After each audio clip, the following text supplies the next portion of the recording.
할렐루야. 오늘도 하나님께서 우리에게 선물로 주시는 치유와 회복을 구하는 수요예배에 나오신 모든 분들을 주님의 이름으로 환영하고 축복합니다. 우리가 교회의 예배당에 모이지 못하니까 우리 새로운 찬양을 배우고 부를 수 있는 기회가 너무 적은 것 같아요. 그래서 온라인으로 잘 모르는 찬양을 하시기가 어려운 거 제가 잘 알지만, 그래도 최근에 제가 말씀을 준비하고 묵상하고 기도하면서 우리 교회가 추구하는 그런 방향과 너무 잘 맞는 찬양이 하나 있어서 함께 이 찬양 부르며 배워보려고 합니다. 예수 닮기를 이라는 찬양 함께 부르면서 오늘 예배 시작하겠습니다.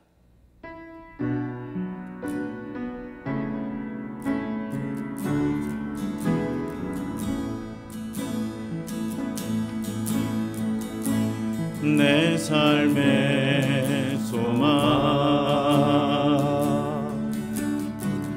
내가 바라는 한 분, 예수 닮기를 내가 원하네.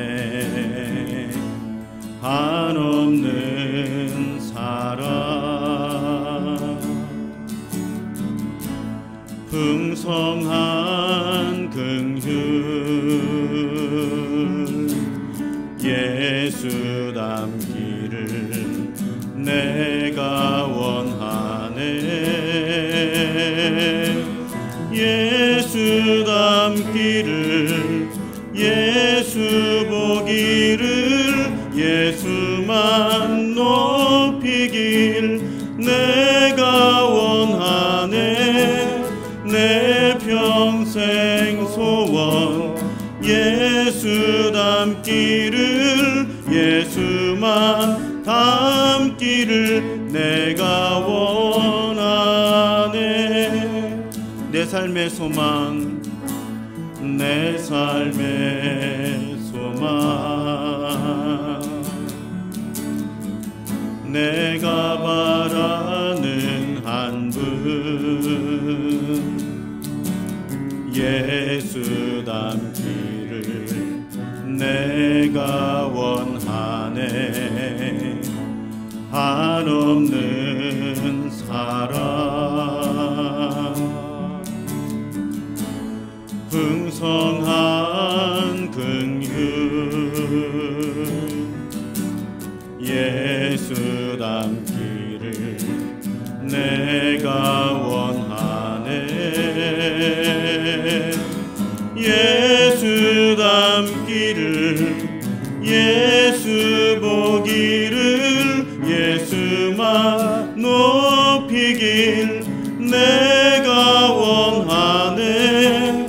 내 평생 소원, 예수 닮기를, 예수만 닮기를 내가 원하네. 예수 닮기를, 예수 닮기를, 예수 보기를, 예수만 높이길 내가 원하네. 내 평생 소원, 예수 닮기를, 예수만 닮기를 내가 원하네. 한 번 더 예수 닮기를, 예수 닮기를, 예수 보기를, 예수만 높이길 내가 원하네. 내 평생 소원, 예수 닮기를, 예수만 닮기를 내가 원하네. 빈들의 마른 풀같이 시들은 나의 영혼, 주님이 약속한 성령 간절히 기다리네. 가물어 메마른 땅에 단비를 내리시듯 단비를 부어 새 생명 주옵소서. 반가운 빗소리 들려 산천이 춤을 추네. 봄비로 내리는 성령 내게도 주옵소서. 가물어 메마른 땅에 단비를 내리시듯 성령의 단비를 부어 새 생명 주옵소서. 절 따라 우로를 내려 조목이 무성하니 갈급한 내 심령 위에 성령을 부소서. 가물어 메마른 땅에 단비를 내리시듯 성령의 단비를 부어 새 생명 주옵소서. 참되신 사랑의 언약 어길 수 있사오랴. 오늘의 흡족한 은혜 주실 줄 믿습니다.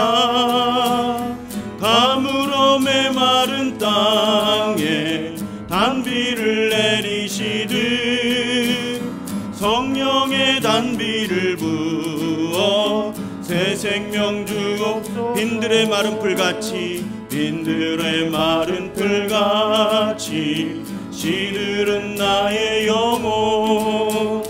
주님이 약속한 성령 간절히 기다리네.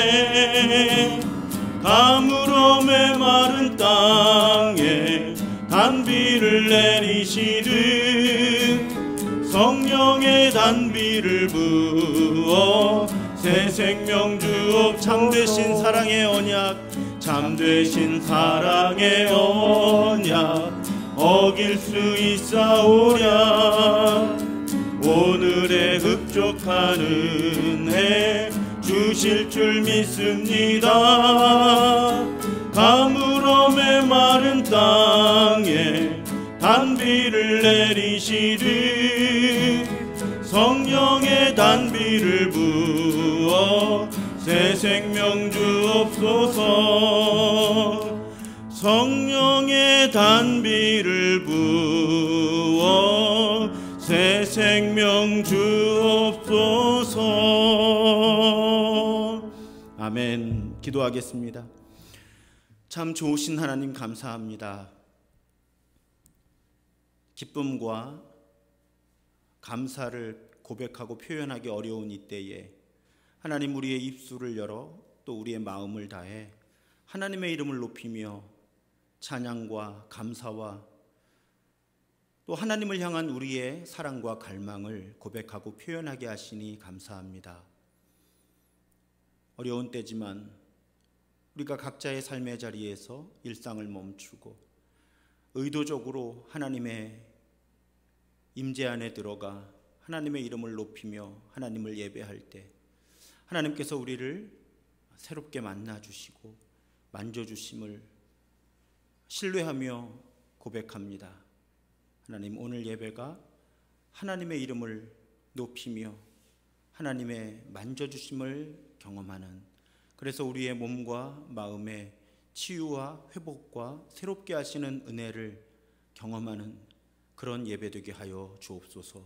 말씀을 듣습니다. 하나님의 영이 우리의 마음밭을 갈아엎어 주시고 옥토가 되게 하셔서 내게 심기어진 말씀의 씨앗이 30배, 60배, 100배의 결실을 이루는 그런 은혜 가득한 시간 되게 하여 주옵소서.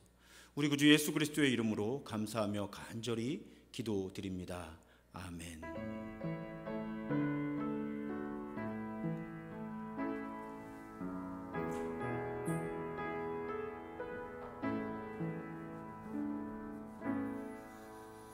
아멘. 오늘 우리에게 주시는 하나님의 말씀은 누가복음 6장 31절로 36절의 말씀입니다. 누가복음 6장 31절로 36절의 말씀입니다. 여러분 온라인으로 지금 각자의 가정과 삶의 자리에 계시지만 혹시 버스나 지하철 혹은 길에서 걷고 있는 중이 아니시라면 저와 함께 오늘 말씀 함께 봉독하겠습니다. 남에게 대접을 받고자 하는 대로 너희도 남을 대접하라. 너희가 만일 너희를 사랑하는 자만을 사랑하면 칭찬받을 만한 것이 무엇이냐? 죄인들도 사랑하는 자는 사랑하느니라. 너희가 만일 선대하는 자만을 선대하면 칭찬받을 것이 무엇이냐? 죄인들도 이렇게 하느니라. 너희가 받기를 바라고 사람들에게 꾸어주면 칭찬받을 것이 무엇이냐? 죄인들도 그만큼 받고자 하여 죄인에게 꾸어주느니라. 오직 너희는 원수를 사랑하고 선대하며 아무것도 바라지 말고 꾸어주라. 그리하면 너희 상이 클 것이요 또 지극히 높으신 이의 아들이 되리니 그는 은혜를 모르는 자와 악한 자에게도 인자하시니라. 너희 아버지의 자비로우심 같이 너희도 자비로운 자가 되라. 아멘. 작년에 화제가 되었던 드라마 한 편이 있습니다. 저는 사실은 이 드라마를 보지 못했는데요. 이번에 치매에 관한 말씀을 준비하면서 이 드라마를 알게 되었습니다. 이 드라마의 제목은 눈이 부시게라고 하는 드라마예요. 아마 여러분들 가운데 보신 분들이 계실 겁니다. 주인공 그저 평범한 25살의 여성입니다. 이름이 김혜자예요. 밝고 명랑한 그런 젊은 아가씨인데 한 가지 비밀이 있습니다. 바로 시간을 되돌리는 시계가 있었던 거예요. 공상과학 영화 같죠? 시간을 되돌리는 시계. 그런데 사랑하는 사람의 죽음을 막으려고 그 시계를 마구 돌리다가 자기 자신이 폭풍 같은 노화를 경험합니다. 정신을 차리고 보니까 70대의 몸을 갖게 된 거예요. 그래서 이 드라마는 70대의 몸을 갖게 된 20대의 아가씨가 좌충우돌, 그러니까 자기 아들뻘 되는, 며느리뻘 되는 분들에게 아빠, 엄마 이렇게 불러야 하고요. 모든 것이 엉켜져 버리는 거죠. 그래서 이 드라마를 보던 시청자들은 어떻게 하면 언제 저 70대의 몸을 입게 된 25살의 아가씨가 다시 본래 25살로 돌아가서 자신이 본래 추구하던 삶, 추구하던 사랑을 할 수 있을까, 그런 기대를 가지고 드라마를 봅니다. 이 드라마가 총 12편의 시리즈인데 10편, 10번째 편의 마지막에 이를 때까지도 시청자들은 그런 관점으로 그 드라마를 바라봐요. 그런데 그 10번째 10편 드라마의 마지막 부분에 놀라운 반전이 일어납니다. 이 김혜자, 실제 연기했던 배우도 김혜자죠. 병원에 막 실려가는 거예요. 그 옆에 그 아들, 며느리 막 이렇게 해서 병실로 따라갑니다. 병실에 굉장히 무기력하게 누워 있어요. 그 장면이 쭉 흘러가는데요. 이 김혜자의 대사 한마디가 이 10편의 드라마를 완전히 뒤죽박죽 섞어놓는 충격적인 반전을 일으킵니다. 그 대사가 이거예요. 저는 알츠하이머를 앓고 있습니다. 저는 알츠하이머를 앓고 있습니다. 자, 그동안 10편의 드라마가 흘러가면서 이 공상과학 영화 같은 말도 안 되는 그런 줄거리, 그런 흐름, 등장인물 사이의 그 관계의 어색함과 말도 안 되는 그 현실, 이제 시청자들이 알게 된 거죠. 이제 설명이 되는 거예요. 시간여행은 실제로 시간여행이 일어난 것이 아니고 이 알츠하이머를 앓고 있던 김혜자의 생각 속에서 일어난 현실이었다는 것입니다. 이 드라마는 치매 환자의 주변 사람들에게 실제로 일어나는, 그리고 그 치매 환자에게 실제로 일어나는 경험에 대한 한 차원 높은 묘사를 이루었다 하는 그런 평가를 받고요. 이 70대의 할머니면서도 또 20대의 연기를 함께 해야 했던 이 김혜자 이 배우는 이 작품을 통해서 여러 상을 받게 되기도 합니다. 저는 그래서 그 반전이 일어나는 시편의 마지막 부분과 11편, 12편을 봤는데요.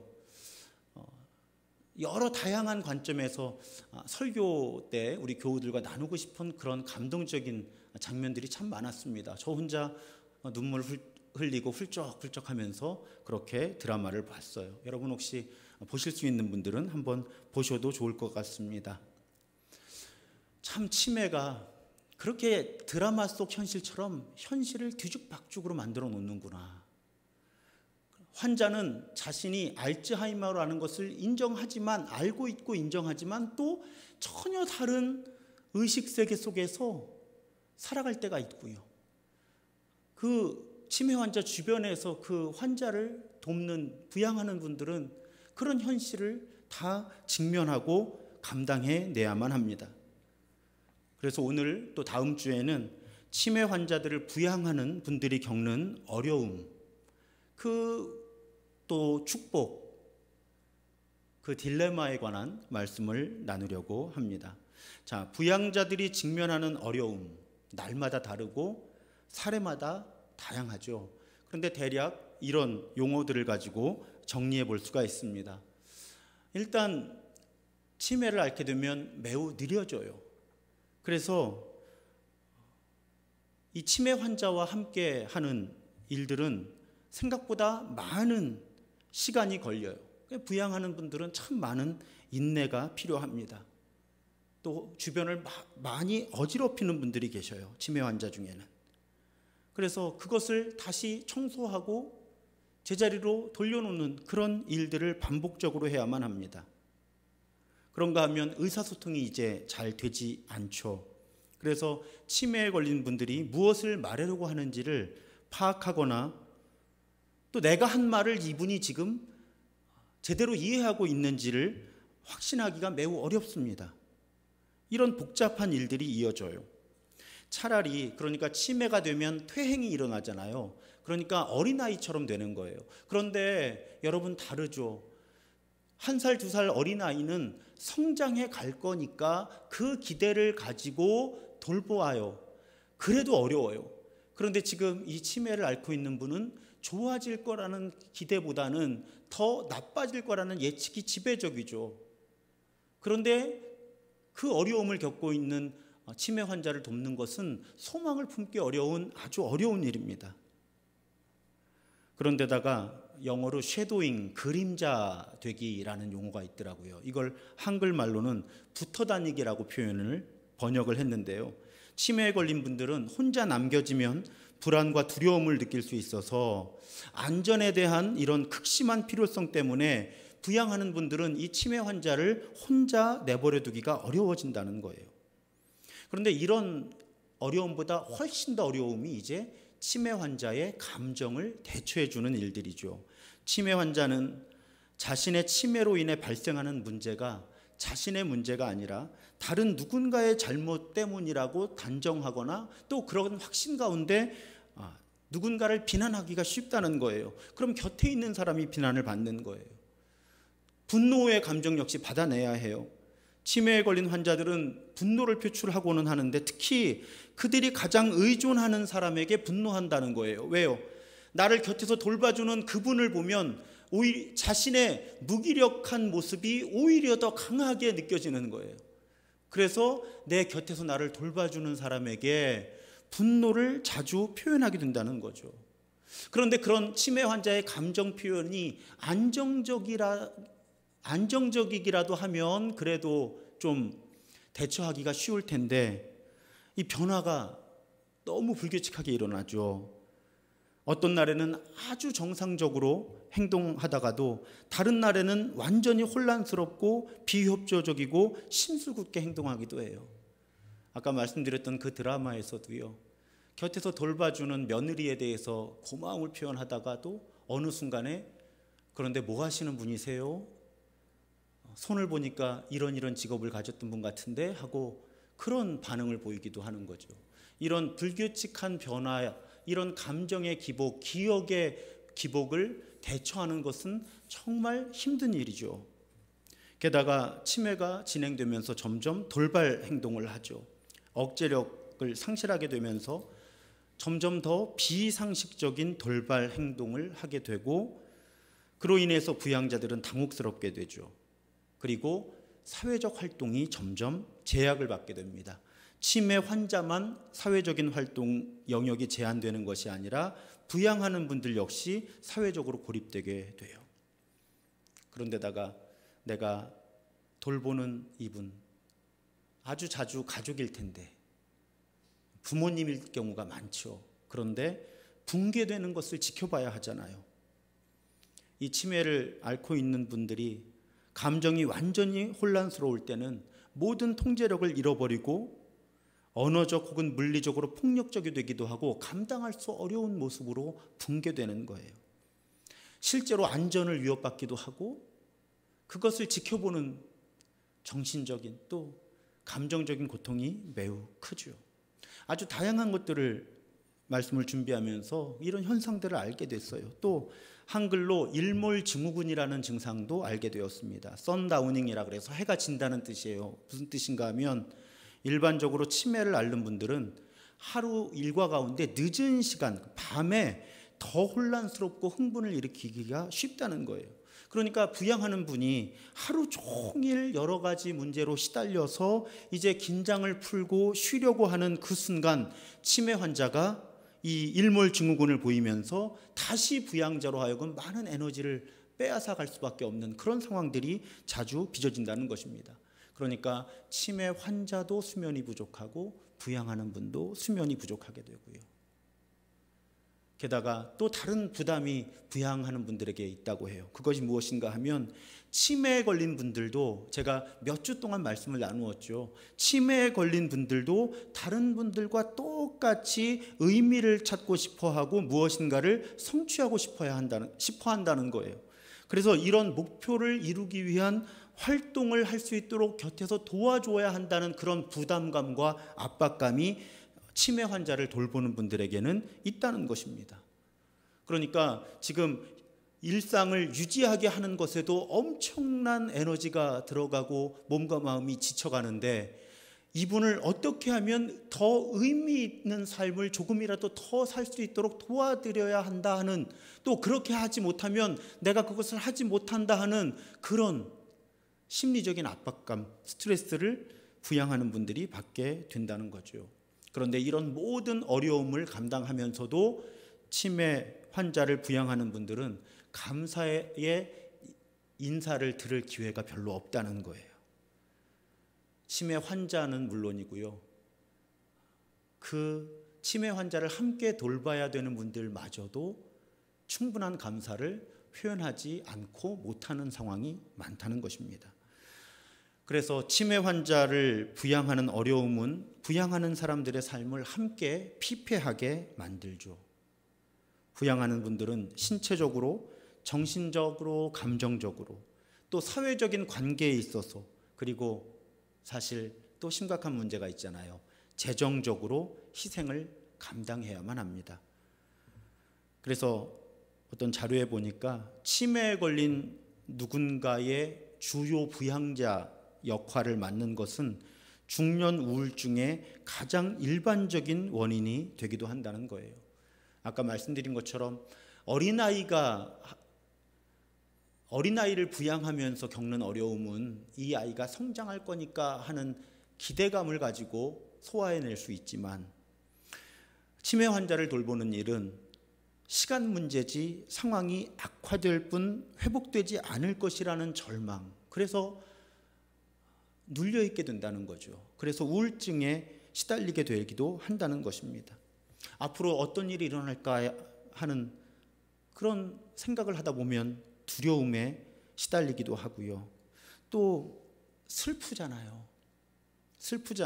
한때 환자와 가졌던, 한때가 아니죠, 평생, 어떤 경우에는 평생 환자와 가졌던 의미 있는 관계가 상실되어 가는 슬픔. 그런데다가 이 치매를 앓는 분을 돌보느라고 자신이 누렸던 행복한 활동, 자유 이런 것들도 상실되어 가는 것에 대한 그런 슬픔, 아픔. 아까 말씀드렸던 것처럼 배우자나 부모님이 누구세요? 라고 말할 때, 나를 낯선 사람으로 대할 때, 이 부양자 역시 내 삶의 중요한 부분들이 상실되어 가는 것에 대한 그런 슬픔과 아픔. 그러다가 자신도 사람이니까 분노하게 되고요. 주변 사람들에게 분노를 파괴적으로 표현하게 되고요. 그러고 나면 또 다른 이중 삼중의 죄책감이 나를 찾아오기도 하죠. 그런데 특히 우리 크리스천들에게는 영적인 희생도 만만치 않을 수 있다는 거예요. 하나님과의 개인적인 관계 가운데 느끼는 어려움이죠. 하나님이 내게 좋은 것을 주시는 분인데, 내가 하나님을 기쁘시게 하는 삶을 살았다면 하나님께서 내게 좋은 것만 주셔야 하는데 왜 나에게 치매 환자를 돌봐야만 하는 이런 어려움을 주셨는가 하는 것에 대한 질문, 의문, 이런 것이 영적인 혼란을 기독교인 부양자들에게는 줄 수 있다는 것입니다. 그런데다가 매일매일 바쁜 일상을 살아가다 보니 치매 환자를 돌보느라고요, 성경을 읽거나 교회에 가거나 혼자 조용히 경건의 시간을 갖거나 다른 크리스천 동료들과 함께, 영적인 친구들과 함께 시간을 보낼 그런 여력이 없게 되는 그런 상황이죠. 그러니까 영적인 침체 역시 치매 환자를 부양하는 사람들을 괴롭히는 중요한 어려움이 된다는 것입니다. 그러다 보면 결과적으로 하나님이 계시지 않는 것처럼 느껴질 때도 있겠죠. 특히 초기에 얼마나 기도하겠습니까? 하나님, 내가 사랑하는 배우자가, 사랑하는 엄마 아빠가 치매를 앓게 되었는데 하나님 고쳐주십시오. 회복시켜 주십시오. 그러다가 현실에 적응하면서 이 치매가 진행되는 속도를 늦춰주십시오. 그런데 그렇게 기도해도 상황은 점점 나빠지고요.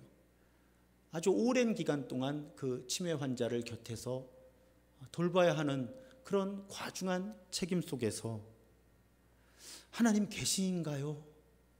하나님이 정말 나를 사랑하셔서 돕고 계신가요? 사실은 치매뿐 아니라 제가 이번 이 치매에 관한 설교를 하면서 중증 장애를 갖고 계신 그런 분들, 그런 가족을 돌보는 분들이 마찬가지 심정을 갖게 되신다 하는 그런 생각도 함께 해보게 됩니다. 하나님은 내 기도를 들어주시지 않는구나. 하나님은 나를 돌봐주시지 않는구나. 내가 하나님으로부터 버림받은 것일까? 하나님이 나를 사랑하시지 않는 것일까? 그래서 신앙을 가지고 있는 분들이 오히려 이 치매 환자를 돕는 과정 속에서 너무 신앙적으로 고통스러워지는 거죠. 그래서 격렬하게 하나님께 울부짖기 쉽습니다. 마치 시편 44편의 고백과도 같은 고백을 하게 되지요. 새번역 성경으로 읽어드리겠습니다. 주님, 깨어나십시오. 어찌하여 주무시고 계십니까? 깨어나셔서 영원히 나를 버리지 말아 주십시오. 어찌하여 얼굴을 돌리십니까? 우리가 고난과 억압을 당하고 있음을 어찌하여 잊으십니까? 우리는 흙 속에 파묻혀 있고 우리의 몸은 내동댕이 쳐졌습니다. 일어나십시오. 우리를 어서 도와주십시오. 주님의 한결같은 사랑으로 우리를 구하여 주십시오. 이런 안타까운 심정으로 하나님의 도우심을 구하게 됩니다. 자, 그렇다면 이런 상황 속에서 우리는 내가 치매 환자 혹은 중증 장애를 갖고 계신 분들을 부양하게 된 이 경험을 어떻게 해석하고 어떻게 받아들여야 할까요? 한 가지 가능성을 오늘 말씀드리려고 합니다. 그것은 내가 지금 이 부양자의 역할을 감당하게 된 것이 하나님의 특별한 부르심, 특별한 소명, 사명이라고 고백할 수 있다면, 그러면 어떻게 될까? 고백할 수 있을까의 질문부터 시작해서요. 그렇게 고백할 수 있다면 어떨까 하는 그런 어떤 하나의 대안을 여러분과 함께 나누려고 합니다. 여러분, 이렇게 한번 생각해 보죠. 만약에 내가 길을 걷고 있는데 내 앞서서 저만큼 가던 사람이 갑자기 쓰러진 거예요. 아마 심장마비인 것 같아요. 그러면 그 순간 어떤 일을 해야 할까요? 누군가는 빨리 119에 연락을 하고 심폐소생술을 해야 되겠죠. 잘 할 수 있든 없든, 만약에 특히 지금 나밖에 없다면, 그러면 어떻게 해야 돼요? 나라도 빨리 119에 연락하고 그분 심폐소생술이라도 해서 어떻게든 살아날 수 있도록 도와야 되잖아요. 그렇다면 그 주어진 시간과 공간에서 그 심정지로 쓰러진 분을 돌보는 것이 나를 향한 하나님의 부르심은 아닐까요?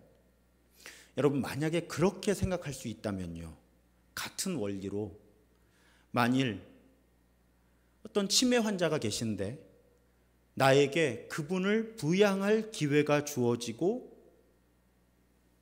내가 그분을 돌보기에 상황상 가장 적절한 사람이라면 바로 지금의 그 상황을 나를 향한 하나님의 부르심이라고 분별하면 어떨까요? 오래전에 들었던 이야기예요. 한 가정에 아주 심각한 선천적 장애, 기형을 가진 아이가 태어난 거예요. 그러니까 그 부모가 꽤 오랜 시간 절망감에 눌려 있어요. 차마 그 아이를 대면하기도 힘들어요. 그렇게 부부가 아파하고 힘겨워하다가 어느 날 이 아이의 엄마가 아빠, 그러니까 남편에게 이렇게 말했다는 거죠. 여보, 하나님께서 누가 이 아이에게 좋은 부모가 되어줄 수 있을까를 찾으시다가 우리가 이 아이의 좋은 부모가 되어줄 수 있는 사람들 같아서 하나님이 이 아이를 우리에게 보내셨다고 내가 고백할 수 있게 되었어요. 남편 역시 그 아내의 고백에 동의하게 되었을 때 이 가정에는 전혀 다른 방향의 일이 이루어지기 시작했다는 것입니다. 이것은 어떤 가상의 이야기로 제가 들었어요. 그런데 우리가 여러분 잘 아시는 닉 부이치치 역시 태어났는데 양 팔 어깨 이하로 없었고요. 양 다리도 없었죠. 그냥 몸통에 발가락 2개가 붙어있던 그런 상태로 태어난 아기였어요. 그런데 그 부모가 그 아이를 정상인과 똑같은 사람으로 돌보고 키우기로 결심했을 때 그 닉 부이치치와 그 가정에는 전혀 생각할 수 없었던 그런 일들이 일어나게 되었다는 것입니다. 이런 일들은 사실은 우리 삶의 다양한 차원에서 일어날 수 있어요. 저희 가정에서 있었던 일이에요. 저희 아내가 아주 많은 여성들이 겪는 일이죠. 이제 아이를 임신하고 출산하고 아이를 키우게 되었을 때, 특히 저희가 아이를 한참 키울 때 미국으로 유학을 갔어요. 저희 가정이. 그러니까 저희 아내가 할 수 있는 일이 아이를 키우는 일밖에 없었어요. 그러니까 저희 아내도 많이 힘든 시간을 지났죠. 그럴 때 그냥 저희가 고백할 수 있었던 여러 고백 가운데 하나가 지금은 이 아이를 잘 키우는 것이, 잘 돌보는 것이 지금 이 시간과 공간 속에서 우리에게 주어진, 사실은 우리가 아니었죠, 아내에게 주어진 하나님의 부르심이 아니겠는가. 그것이 모든 상황을 다 만족하고 감사할 만한 상황으로 바꿔주지는 않았어요, 솔직히.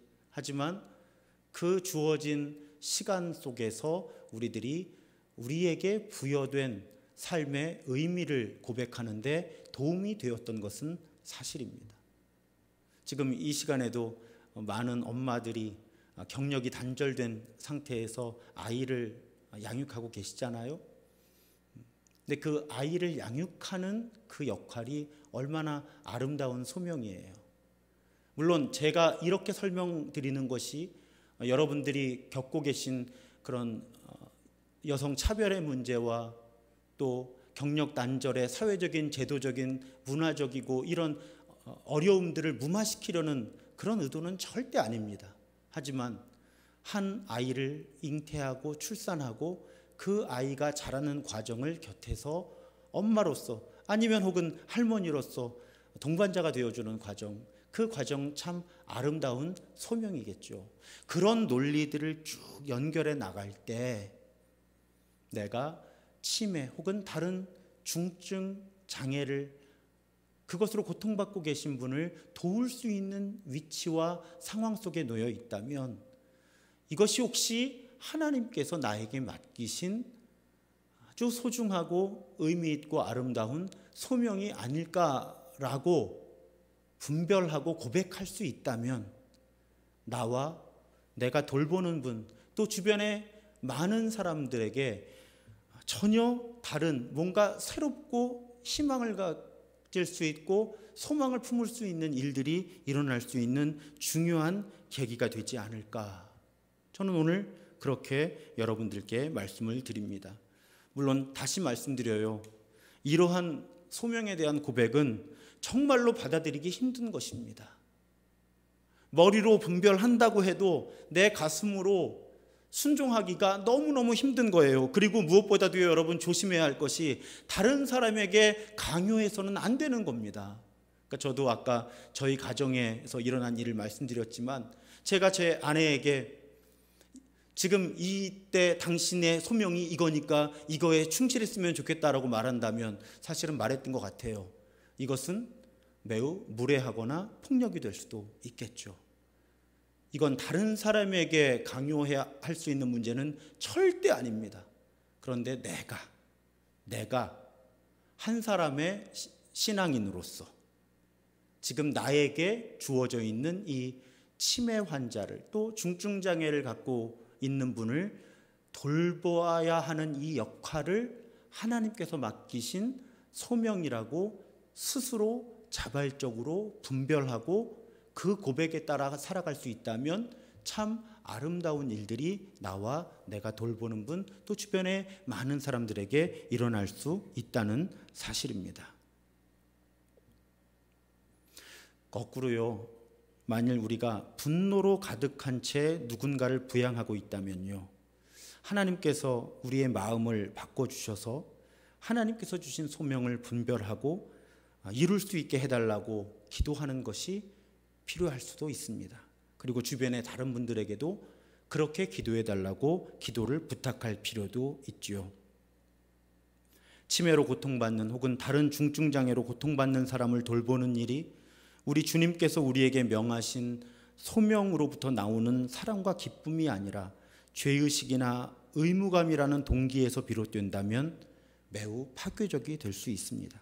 반대로 하나님께서 우리를 그 돌봄의 사명으로 부르셨다고 고백할 때 우리는 이전과는 다른 자신감과 기쁨으로 필요한 역할을 감당할 수 있게 된다는 것입니다. 그리고 사실 이렇게 돌봄이 필요한 연약한 사람들을 돌보는 부르심은 모든 예수를 따라 살아가려는 사람들을 향한 부르심이라는 고백을 우리 모두가 함께 하는 것이 중요하고 필요합니다. 그것이 오늘 본문에 우리에게 주어진 말씀이에요. 남에게 대접을 받고자 하는 대로 너희도 남을 대접하라. 매우 중요한 예수의 가르침이죠. 그러니까 내 주변에 연약하고 도움이 필요한 사람을 돌볼 때는 내가 지금 저 사람이라면 내가 어떻게 돌봄을 받기 원할까? 내 주변 사람이 나를 어떻게 도와주고 어떻게 나를 대해주면 좋을까 하는 그 마음을 품고 누군가를 대하는 것이 예수를 따르는 사람들의 제자도 가운데 대인관계의 핵심이라는 것입니다. 내가 지금 이 사람의 형편이 된다면 나는 다른 사람에게 무엇을 기대할 것인가를 끊임없이 성찰하고 묵상하고 분별하면서 그렇게 누군가를 대하라는 그런 예수의 가르침이죠. 그러면서 매우 우리를 뜨끔하게 하는 그런 말씀을 예수께서 하시는 거예요.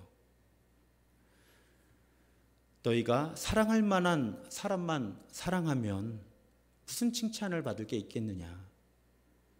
너희를 도와주는 사람만 돕는다면 무슨 상급이 있겠느냐. 대가를 바라고 베푼다면 그것이 어떻게 참된 베풀미 되겠느냐. 그건 못돼 먹은 사람들도 다 그렇게 한다. 그러니까 조건부로 관계를 맺는 건 조폭들도 다 그렇게 한다. 쉽게 말씀드리면 그렇게 예수님 말씀하시는 거예요. 그래서 예수를 따르는 사람들에게 부과되는 제자도는 원수를 사랑하는 것이죠. 이 말은 너무 상투적으로 우리에게 들려요. 그런데 이어지는 말씀에 보면 제가 메시지 성경으로 읽어드릴게요. 내가 너희에게 말한다. 보상을 바라지 말고 돕고 베풀어라. 내가 장담한다. 절대로 후회하는 일은 없을 것이다. 우리가 최악의 상태에 있을 때에도 하나님께서 우리를 향해 너그럽고 인자하신 것처럼 너희도 하나님이 주신 너의 신분에 합당하게 살아라. 우리 아버지께서 친절하시니 너희도 친절하여라. 그래서 우리가 예수를 따라 사는 삶의 길에서 성숙해 갈수록 우리는 보상을 바라지 않고 돕고 베풀게 된다는 것입니다. 그럴 때 우리가 하나님께서 우리에게 주신 신분, 하나님의 자녀라는 그 신분에 합당하게 살게 된다는 거고요. 그런 삶을 하나님은 절대로 후회하지 않게 하신다는 것입니다. 저는 이 말씀이 적용되는 첫 번째 사람들이 아마도 치매와 다른 중증장애를 가진 분들을 돌보는 부양자들이 아닐까 그런 생각을 해요. 치매와 중증장애가 있는 분들을 돌보는 일은 대가를 바라기 힘든 일입니다. 보상을 바라기 힘든 일이에요. 그저 베푸는 일이에요. 그래서 오늘 말씀을 통해 우리에게 권면하시는 그 하나님의 사랑에 닮아 있는 거예요. 여러분, 제가 성경 통독해 오면서 헤세드라고 하는 히브리어 단어를 알려드렸죠. 하나님의 조건 없는 사랑, 조건 없는 자비, 그것을 일컫는 말이 헤세드란 말이에요. 그래서 오늘 본문에서도 뭐라고 말씀하세요? 하나님께서는 은혜를 모르는 자와 악한 자들에게도 이 헤세드를 베풀어 주시는 분이다. 그래서 하나님의 자녀된 우리도 하나님의 자녀라면 이 헤세드의 삶을 살아야 한다고 말씀해요. 그래서 은혜를 모르는 자와 악한 자들에게도 사랑을 베푸는 삶을 살아야 하는, 대가를 전혀 기대할 수 없는 사람들에게 사랑을 나누는 삶을 살아야 한다. 이것이 모든 하나님의 자녀들, 예수를 따라 살려고 하는 사람들에게 주어지는 하나님의 계명인 것입니다. 하나님이 은혜를 모르는 자, 악한 자들에게도 헤세드를 베풀어 주시는 분이라 우리가 영생을 얻은 거잖아요. 우리가 지금 하나님을 아버지라 부르며 살 수 있게 된 거잖아요. 우리에게 영원한 구원에 대한 소망이 주어져 있는 거잖아요.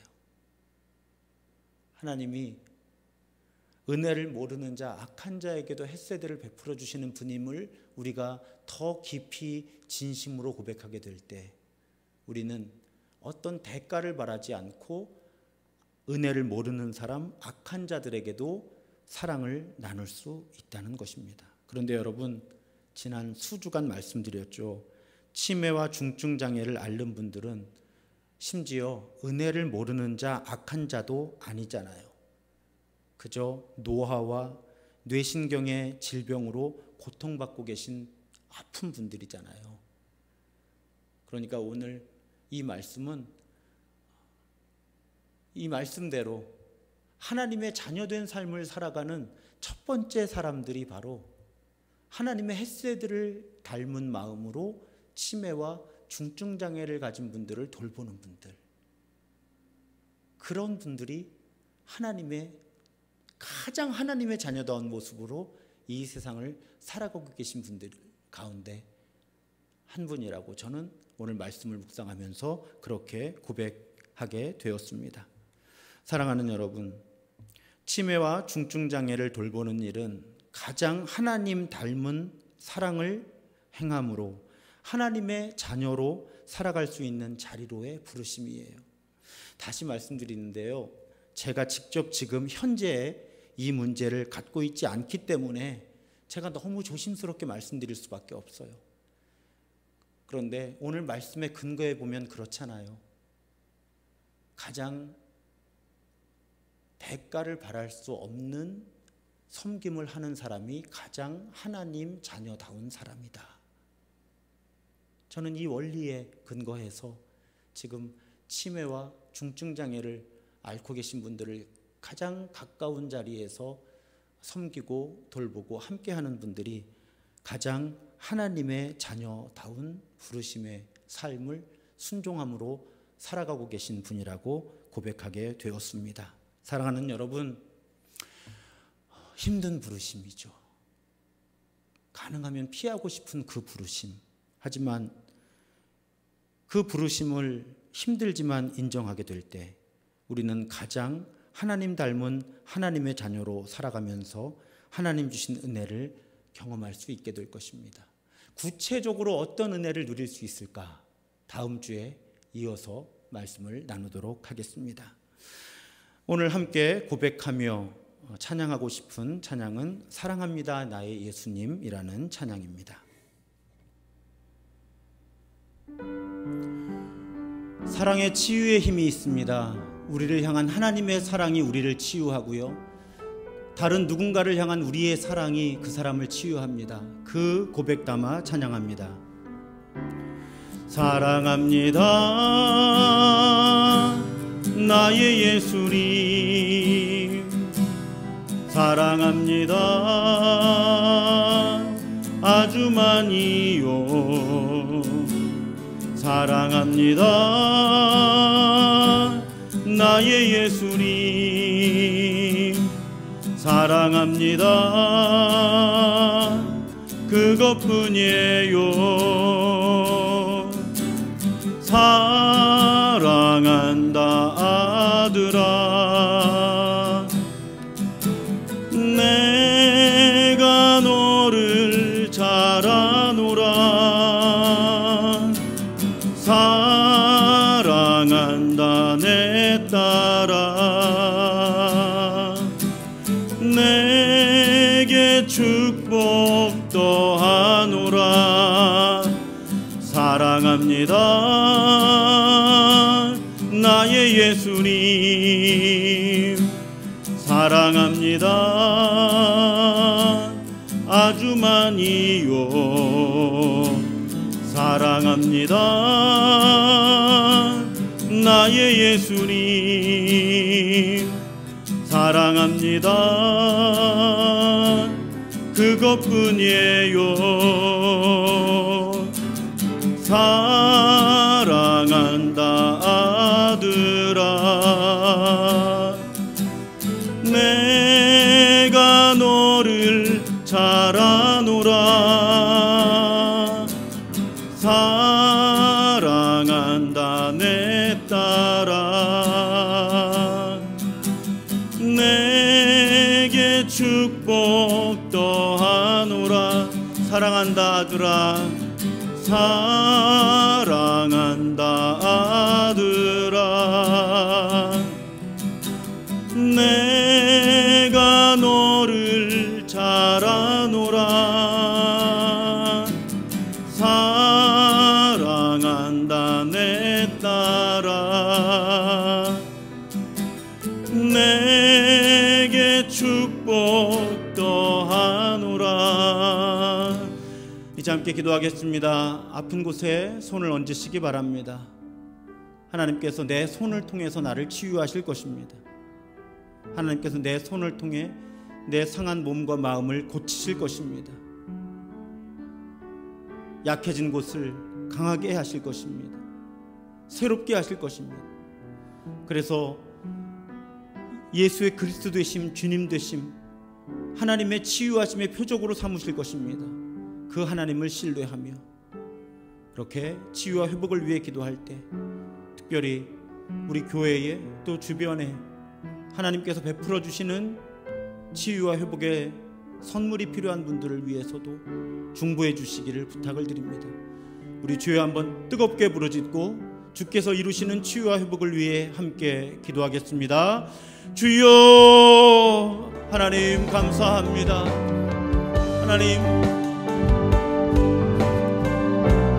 오늘도 우리를 치유하시는 그 주님의 손길에 우리를 맡깁니다.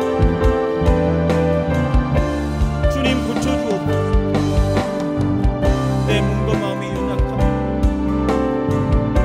하나님 회복시켜 주옵소서. 고쳐 주옵소서. 치유하여 주옵소서. 새롭게 하여 주옵소서. 하나님 붙들어 주옵소서. 하나님 붙들어 주옵소서.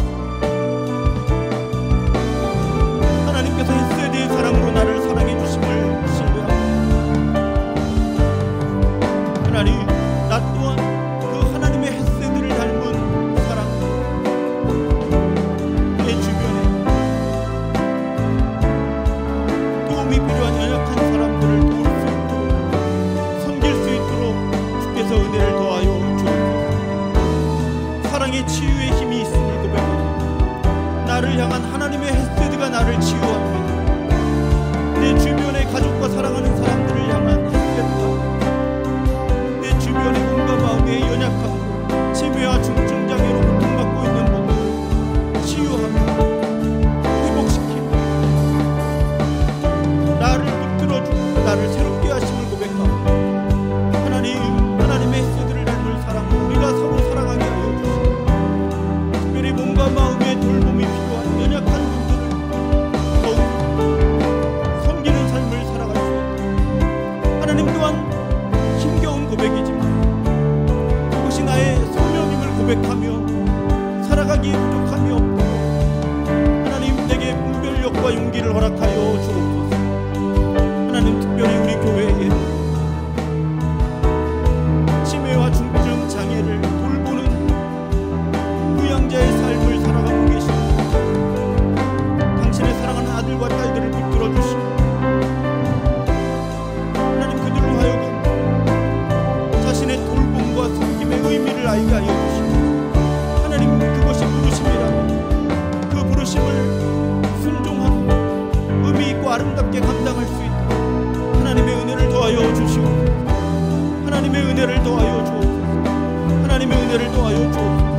또한 치매와 중증장애로 고통받고 있는 당신의 사랑하는 아들과 딸 하나님 우리는 하나님의 뜻이 무엇인지 다 알 수 없지만 결국 우리 모두를 예수 그리스도 닮은 하나님의 형상으로 기적하실 하나님을 기대하며 소망을 품게 하여 주옵소서. 하나님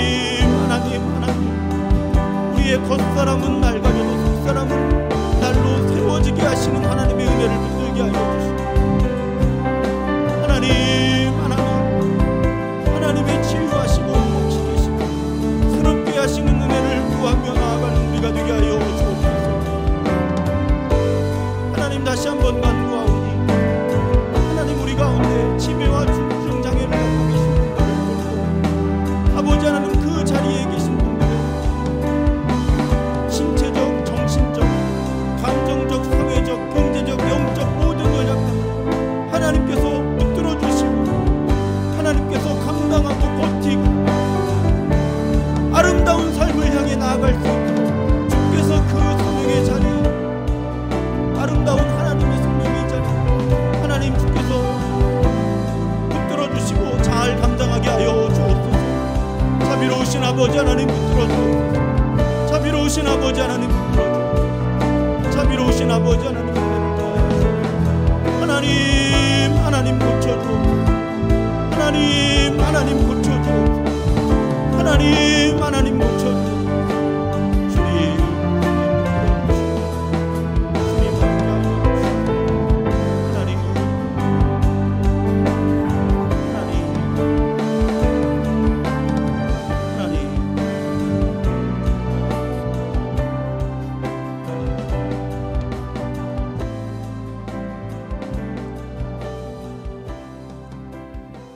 하나님 감사합니다. 우리를 만들어 주시고 우리를 늘 사랑하시며 우리를 끝까지 구원하실 그 하나님의 사랑, 헷세드의 사랑 때문에 우리가 삽니다. 하나님, 우리 또한 그 헷세드의 사랑을 흉내내는 사람들 되게 하여 주옵소서. 그래서 너무나 부족하고 연약하지만 나에게 되갚을 능력이 없는 사람들을 돌보는 삶을 우리의 일상 가운데 실천하는 그런 하나님의 자녀들로 성숙해가는 우리 모두가 되게 하여 주옵소서. 하나님, 특별히 이 시간에 우리 믿음의 자녀들 가운데 치매와 중증 장애를 가진 사랑하는 가족과 또 누군가를 가까운 곳에서 돌보는 그 부양자의 자리를 지키는 분들을 위해 기도합니다. 하나님, 잘 감당하게 하여 주옵소서. 또한 그것이 하나님의 소명이라면 그 소명을 분별하고 그 소명대로 순종하며 살아갈 수 있는 힘을 하나님께서 허락해 주셔서 잘 버티게 하시고 잘 감당하게 하셔서 그 섬김의 자리가 많은 사람들을 복되게 하는 아름다운 자리가 되게 하여 주옵소서. 또 치매와 중증장애로 고통받는 분들과 더불어 하나님의 형상으로 더욱 아름답게 빚어지는 기회가 되게 하여 주옵소서. 하나님, 하지만 그 사명을 감당하면서 겪는 신체적인, 정신적인, 감정적인, 사회적인, 경제적인, 영적인 모든 피폐함을 하나님 아시오니 하나님께서 붙들어 주시고 하나님께서 은혜로 함께하여 주셔서 그 모든 어려움 잘 감당해낼 수 있도록 힘을 허락하여 주옵소서. 하나님, 이 시간에 하늘로부터 오는 위로와 치유와 새롭게 하심을 구합니다. 우리가 손을 얹어 기도할 때 하나님, 우리의 상한 몸과 마음을 회복시켜 주옵소서. 치유하여 주옵소서. 우리의 겉사람은 낡아지지만 속사람이 끊임없이 새로워지는 삶의 은혜를 우리에게 허락하여 주옵소서. 그래서 늘 하나님과 친밀하게 사귀며 하나님의 형상으로 회복되고 새롭게 빚어지는 우리 모두가 되게 하여 주옵소서. 지금은 이 땅에 오셔서 하나님의 나라를 새롭게 선포하시고 십자가와 부활로 우리를 구원하신 예수 그리스도의 은혜와 헷세드의 사랑으로 끝까지 우리를 붙들어 주시고 구원하시는 성부 하나님의 무한하신 사랑하심과 우리 안에서 끊임없이 우리로 하여금 도움이 필요한 연약한 사람들을 돌보는 하나님의 자녀로 성숙하게 하시는 성령 하나님의 교통하심이 치매와 중증 장애를 돌보는 사명을 감당하고 있는 모든 하나님의 자녀들과 모든 예배자들 위해 이제로부터 영원토록 함께 하시기를 간절히 축원하옵나이다. 아멘.